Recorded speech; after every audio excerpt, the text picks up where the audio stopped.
Saya tuh nanya sama baraya semua, ini mah yang agamawan gitu, yang muslim gitu ya, yang ini ulama-ulama, habib-habib, kiai-kiai, gus-gus di Indonesia itu, kalau misalkan mereka disodorkan isu tentang kayak kemarin gitu ya, DPR yang tidak empati kepada rakyat, mereka tuh bungkam. Kalau mereka disodorkan isu tentang korupsi Pertamina, mana ada mereka ngomong.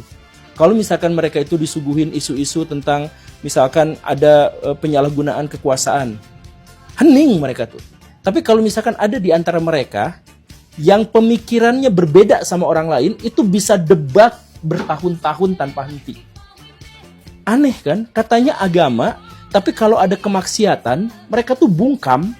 Tapi kalau ada urusan berbeda pemikiran, mereka galak.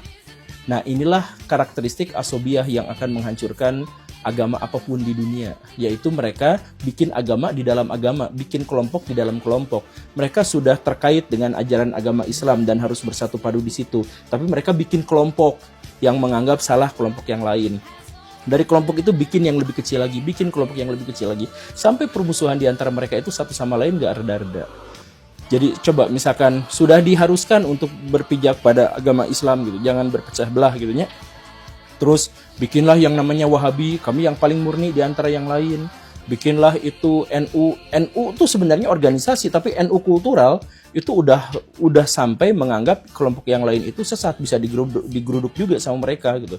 Kemudian bikin juga macam-macam segala rupa. Nah, nanti dari Wahabi misalkannya itu terpecah jadi kelompok yang banyak lagi gitu. Kayak misalkan Ustadz Kiai Khalid Basalamah misalkan dengan Pak Firanda gitu, itu teh nggak satu geng, itu teh misah gitu. Nanti misah lagi terus saja kayak gitu sampai kecil-kecil.